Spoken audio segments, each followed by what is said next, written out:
Señor Dios Padre eterno, alabamos, bendecimos tu nombre, te damos gracias, Señor, porque nos permites acercarnos a ti y a tu presencia y porque en esta hora queremos aprender un poco. Abre nuestro entendimiento, Señor, y que podamos conocerte un poco más y mejor. En el nombre de Jesús te lo pedimos. Amén. Muy bien, pluma, papel, lápiz y una actitud enseñable es lo que vamos a necesitar el día de hoy para aprender un poco más. Semana número 6, Filipenses, capítulo 2, versos 19 al 30. El título es Colaboradores. Colaboradores. Y vamos a dar lectura a nuestra porción. Filipenses 2:19. Espero en el Señor Jesús enviaros pronto a Timoteo para que yo también esté de buen ánimo al saber de vuestro estado. Pues a ninguno tengo del mismo ánimo y que tan sinceramente se interese por vosotros, porque todos buscan lo suyo propio, no lo que es de Cristo Jesús. Pero ya conocéis los méritos de él, que como hijo a padre ha servido conmigo en el Evangelio. Así que a este espero enviaros, luego que yo vea cómo van mis asuntos. Y confío en el Señor que yo también iré pronto a vosotros. Mas tuve por necesario enviaros a Epafrodito, mi hermano y colaborador y compañero de milicia, vuestro mensajero y ministrador de mis necesidades.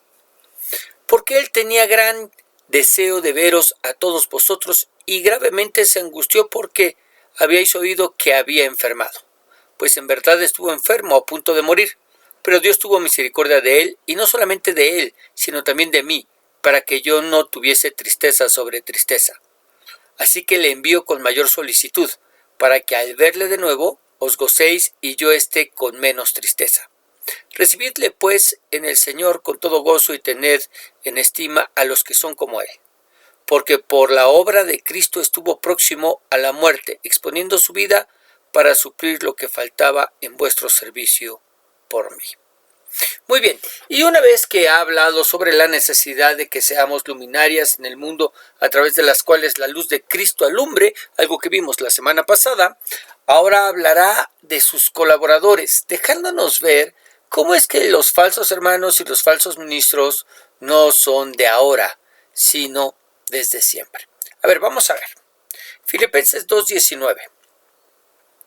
Espero en el Señor Jesús enviaros pronto a Timoteo para que yo también esté de buen ánimo al saber de vuestro estado, pues a ninguno tengo del mismo ánimo y que tan sinceramente se interese por vosotros, porque todos buscan lo suyo propio, no lo que es de Cristo Jesús. Y Pablo desea saber del estado, desea saber de la condición de los hermanos de la iglesia de Filipos, y para hacerlo necesitaba que alguien se lo informara. Pues como todos sabemos, en aquella época los medios de comunicación eran prácticamente inexistentes. Es decir, las cartas se tenían que enviar a través de una persona. No había correo postal. Lo que, haciendo una pausa, debería hacernos valorar lo pronto que podemos saber del estado o condición de una persona. Todo lo tenemos a un clic de distancia. A través de una llamada, videollamada, correo electrónico, WhatsApp, Messenger, en fin. Donde si deseamos saber la condición de algún miembro de la iglesia o del pastor, podemos hacerlo con mucha facilidad. Pero continuando con la enseñanza, Pablo les dice que para saber de ellos mandará a Timoteo. ¿Por qué Timoteo? Porque nos dice que no hay otro, entre los hermanos y miembros de su equipo ministerial, que se interese por ellos como lo hace Timoteo. Porque desgraciadamente, todos buscan lo suyo propio, no lo que es de Cristo Jesús. ¿Qué quiere decir eso? Que entonces, como hoy, hay muchos en la iglesia que están trabajando en la obra, servicio o ministerio, no porque en verdad amen a las almas y deseen obrar a su favor y glorificar a Dios a través de su servicio. No, sino más bien aman las atenciones, aman el reconocimiento, aman la fama y en ocasiones la fortuna que ese trabajo, servicio o ministerio les puede dar. Aman ser reconocidos y caravaneados en las plazas como siervos o ministros. Aman llegar y que se les den los mejores lugares en la iglesia y en las casas de los hermanos. Aman el ocupar una posición de autoridad en la iglesia y ser reverenciados. Algo así como lo que también el Señor Jesús habló de los religiosos de su tiempo. Vamos a verlo. Mateo 23:5 dice: antes hacen todas sus obras para ser vistos de los hombres, pues ensanchan sus filacterias y extienden los flecos de sus mantos, y aman los primeros asientos en las cenas y las primeras sillas en las sinagogas y las salutaciones en las plazas, y que los hombres los llamen rabí, rabí, maestro, maestro, siervo, siervo. ¿Ah? Cualquier parecido con lo que pasa hoy en día no es coincidencia. No es coincidencia, porque eso nos habla de lo perverso que es el corazón del hombre, que de algo tan noble como lo debería ser el servir a nuestro Dios, buscamos la manera de sacarle provecho. Nos habla de esa increíble capacidad que tenemos de echar a perder todo aquello en lo que nos involucramos.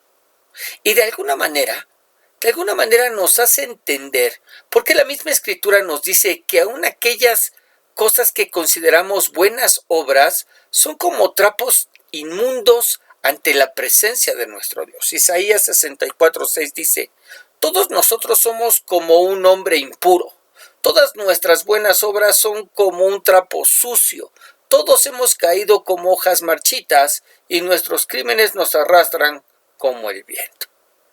Todas nuestras buenas obras son como un trapo sucio. Pero también ese todos buscan lo suyo propio, no lo que es de Cristo Jesús, también nos habla de todos aquellos que se encuentran tan ocupados, aquellos que se encuentran tan afanados en las cosas del mundo, que no tienen tiempo de buscar del Señor. Y mira, si no tienen tiempo de leer sus Biblias y orar, mucho menos lo tienen para trabajar en su obra. Nos habla de todos aquellos que se encuentran ocupados en sus trabajos y en sus cosas, que de ninguna manera quieren prestar alguna clase de servicio en la iglesia. Sobre todo hoy en día, que con trabajo, si hay, de vez en cuando se aparecen por la congregación. Y cuando van, quieren ser tratados o atendidos como si fueran visita, cuando en realidad deberían ser de casa. Por esa razón la Escritura nos dice en Hebreos 10:25: no dejando de congregarnos como algunos tienen por costumbre, sino exhortándonos, y tanto más cuando veis que aquel día se acerca. Así que estamos obedeciendo a la Escritura cuando exhortamos a los hermanos a que dejen de faltar a la iglesia, que no dejen de asistir a la congregación, porque aquel día ya se acerca y debemos exhortarnos los unos a los otros. ¿Ok? Muy bien. Verso 22 al 24. Pero ya conocéis los méritos de él. Estamos hablando de Timoteo, que como hijo a padre ha servido conmigo en el evangelio. Así que a este espero enviaros, luego que yo vea cómo van mis asuntos. Es decir, no lo iba a enviar de inmediato, sino hasta que sus asuntos, su comparecencia, su juicio haya pasado. Y confío en el Señor que yo también iré pronto a vosotros. Vamos a mirar cuáles son los méritos de Timoteo. Bueno, sabemos que ha servido al Señor siendo guiado, siendo mentoreado por Pablo. Así como un hijo en lo natural en aquella época aprendía el oficio del padre, de la misma manera Timoteo ha aprendido el oficio, ha aprendido el servicio a Dios, teniendo como ejemplo, teniendo como maestro y mentor a Pablo. Algo que suponemos que no debió ser fácil. Escúcheme bien, no debió ser fácil, ya que al haber sido Pablo formado como fariseo, mucha de esa disciplina que aprendió debió seguirlo acompañando. Así que Timoteo se encontraba aprendiendo a Cristo de la mano de un ex fariseo. Algo así como lo que hoy en día sería aprender de un maestro que haya sido militar, donde a través de su manera de enseñar y manejarse en clase, sabemos que la disciplina sigue formando parte de su vida. Lo mismo que le sucede a todos aquellos que son hijos de militares, que crecen bajo una severa disciplina por parte de estos, porque ellos así fueron formados. Bueno, Este es el mérito de Timoteo, el aprender a los pies de Pablo, ¿no? Quien fue su ejemplo, su maestro y su mentor, y que no debió haber sido fácil porque como él fue fariseo y fue formado en esa secta farisea, muy estricta, muy disciplinada, esta disciplina lo debió seguir acompañando y hacer que la ejerciera sobre Timoteo. Ahora, les dice que desea ir a verlos, ¿no? Pero que tiene que esperar a que su juicio, a que su comparecencia ante la justicia tenga lugar. Pero que confía en que todas las cosas saldrán bien y que finalmente podrá visitarlos pronto. Hablándonos de la fe, hablándonos de la confianza que el apóstol tenía en que el Señor lo libraría pronto. Una fe que es necesario ser imitada cuando enfrentamos problemas y situaciones difíciles, donde en lugar de dejarnos dominar por los malos pensamientos y el pesimismo, deberíamos confiar más en Dios, en el poder de su fuerza y en su soberanía, así como Pablo. ¿Ok? Bien, verso 25. Mas tuve por necesario enviaros a Epafrodito, mi hermano y colaborador y compañero de milicia, vuestro mensajero y ministrador de mis necesidades, porque él tenía gran deseo de veros a todos vosotros y gravemente se angustió, porque habíais oído que había enfermado. ¿A quién tuvo que enviar en lugar de Timoteo? Porque a Timoteo lo enviaría hasta que su juicio pasase. Pero la carta la envió de la mano de Epafrodito. ¿Quién es? Bueno, era macedonio cuyo nombre significa bien parecido o encantador. Sí, yo sé, nos recuerda al príncipe encantador de la película de Shrek. Pero precisamente su nombre eso significa encantador. Y fue enviado por los de Filipos a Pablo para enviarle una ofrenda que lo ayudara mientras se encontraba encarcelado en Roma.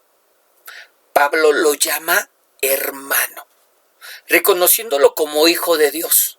También le llama colaborador, al ser el instrumento que llevó la ofrenda para sus necesidades. Y por último lo llama compañero de milicia, pues no se limitó solo a entregar lo que llevaba para él, sino que se quedó con él sirviéndole y haciéndole compañía. Una bendición para el apóstol Pablo. Y eso nos habla quizás de la necesidad de más hermanos como Epafrodito en la iglesia de hoy. Hermanos que sean confiables, serviciales, verdaderos creyentes, siempre dispuestos a servir a los demás, y que sean lo suficientemente sensibles como para saber, como para discernir cuál es el mejor momento para apoyar y acompañar a otros. Pablo se sentía apoyado por la presencia de Epafrodito, quien representaba de manera eficiente a la iglesia de Filipo. Y yo te pregunto, ¿habrá alguien así en tu iglesia? Ahora pregúntate, ¿podrías ser tú? Pero además, Pablo les dice que había enfermado. Y mira el verso 27. Pues en verdad estuvo enfermo, a punto de morir. Pero Dios tuvo misericordia de él, y no solamente de él, sino también de mí, para que yo no tuviese tristeza sobre tristeza. Es decir, no fue una gripita, que después del COVID sabemos que puede ser mortal, sino que hablamos de una grave enfermedad que estuvo a punto de matarlo. La realidad es que Pablo no nos dice qué fue lo que le pasó, solo que sí estuvo muy grave al borde de la muerte. Y le da gracias a Dios de que no hubiera muerto, pues esto le hubiera añadido aún mayor tristeza al apóstol, para que yo no tuviese tristeza sobre tristeza. Y la pregunta es, ¿de qué estaba triste Pablo? Seguro que era por estar privado de su libertad, por estar encarcelado en Roma.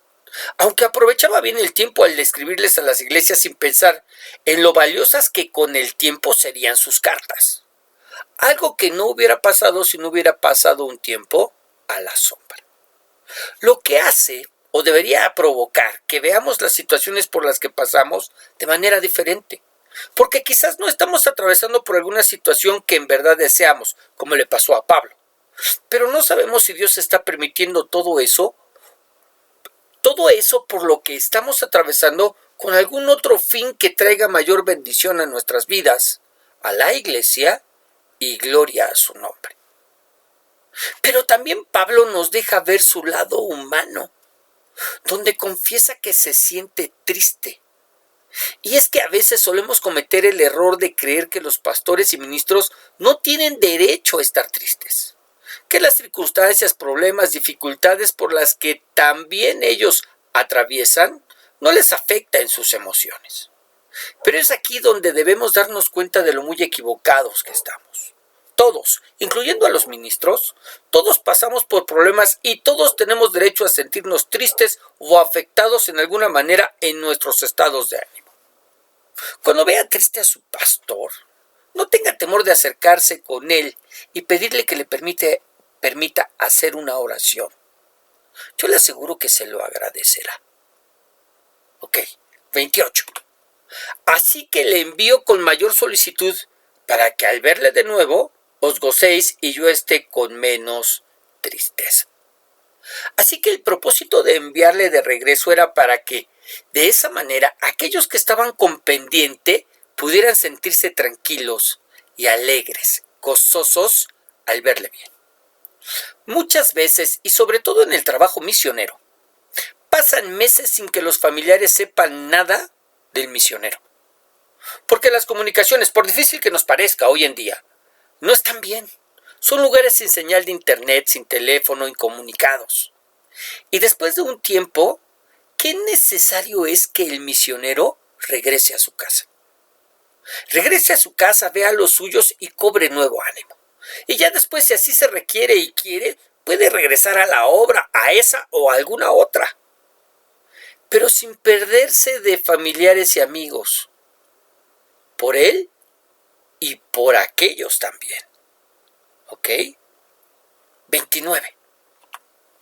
Recibidle pues en el Señor con todo gozo, y tened en estima a los que son como Él.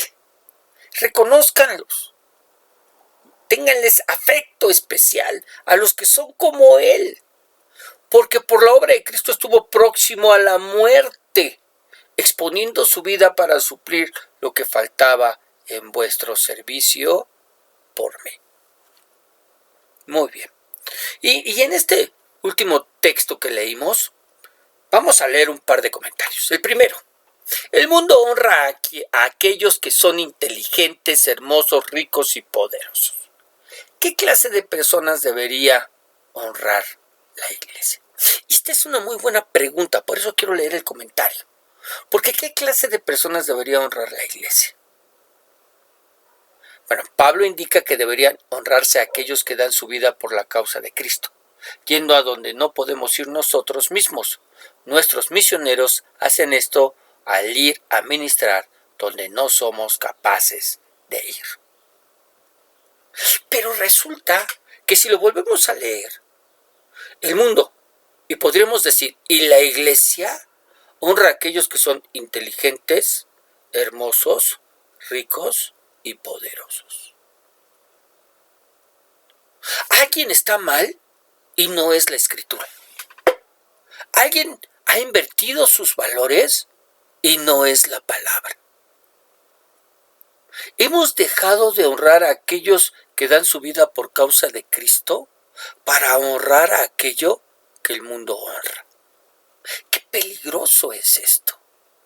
Y qué peligroso es esto porque a veces se nos olvida que cuando vamos a la historia y revisamos las diferentes historias que trae la Escritura, pero en este momento me recuerdo la historia de Elí, del sumo sacerdote Elí, y el reclamo de Dios fue que honró a sus hijos por encima de honrarlo a él, es decir, cambió la honra. ¿Y qué pasa si nosotros cambiamos la honra y dejamos de honrar a aquellos que deberíamos honrar para comenzar a honrar aquello que el mundo honra? ¿Podría sucedernos lo mismo que al sacerdote o al sumo sacerdote Elí? Bueno, finalmente su servicio fue desechado. Y podría suceder en nuestra iglesia que nuestro servicio al Señor pudiera ser desechado porque hemos intercambiado a aquellos a quienes deberíamos honrar en la iglesia. Piénsalo.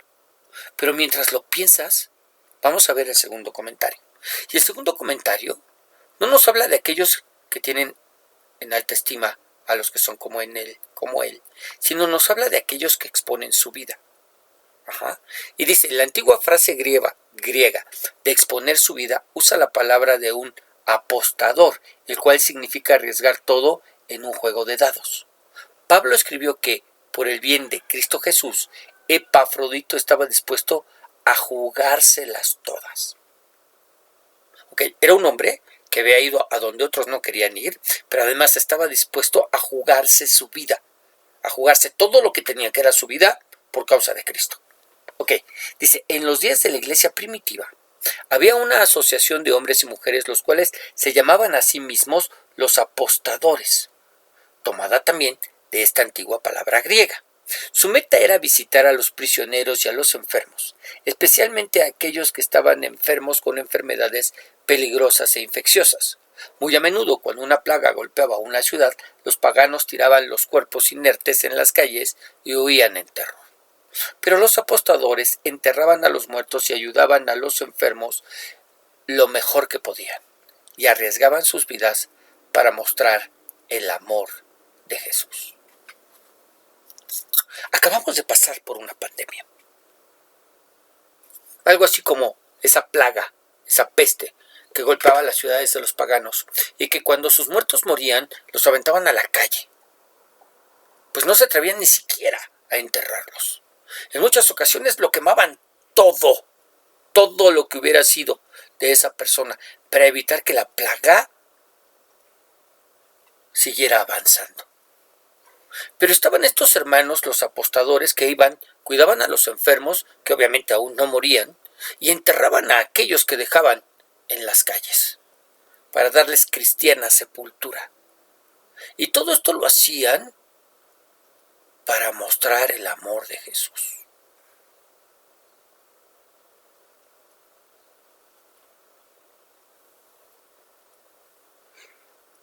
¿Cuánto?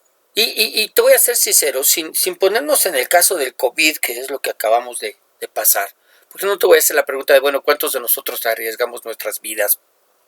No. Pero en verdad, ¿cuántos de nosotros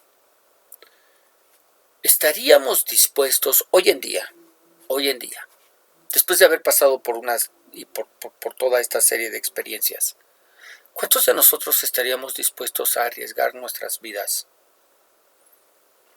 por otros? Solamente para mostrarles el amor de Jesús. Y no te estoy hablando de tu hermano, tu hermana, tu esposo, tu esposa, tus hijos, tus padres. Te hablo de alguien que no sea de tu familia, es más, de alguien que ni siquiera sea cristiano. ¿Cuántos estaríamos dispuestos a arriesgar nuestras vidas con tal de ganar a esos para Cristo, al mostrarles el amor que Cristo les tiene a ellos a través de la manera en que yo los voy a amar? ¡Qué difícil! Sí, yo sé lo que estás pensando, qué difícil, pastor. Sí, nadie dijo que sería fácil. Pero es difícil cuando pretendemos amarlos con el amor que en nosotros hay y existe de manera natural. Sin embargo, necesitamos pedirle a Dios que nos dé de su amor, para poderlos amar con el mismo amor con que Cristo nos ama. Para de esa manera, así como Cristo estuvo dispuesto a morir y murió por nosotros, tomando nuestro lugar en la cruz, nosotros de la misma manera estemos dispuestos a morir por otros. Qué encomiable en verdad. Y mira que yo hice trabajo misionero algún tiempo. Qué encomiable en verdad es la labor del misionero. El tener que recorrer kilómetros y kilómetros y kilómetros. A veces hacerlo en un transporte que se encuentra bien, en otras ocasiones no. A veces haciéndolo en transportes públicos, otras veces haciéndolo y transportándose en burro o en caballo porque no entra ningún otro tipo de transporte, y en otras ocasiones a pie y andando. Cruzando kilómetros y kilómetros, exponiendo su vida, exponiéndose a asaltos, exponiéndose a todo lo que nos exponemos hoy en día y mucho más hoy en un México que está patas para arriba. Y todo lo hacen con tal de llevar el mensaje del Evangelio a aquellos que lo necesitan.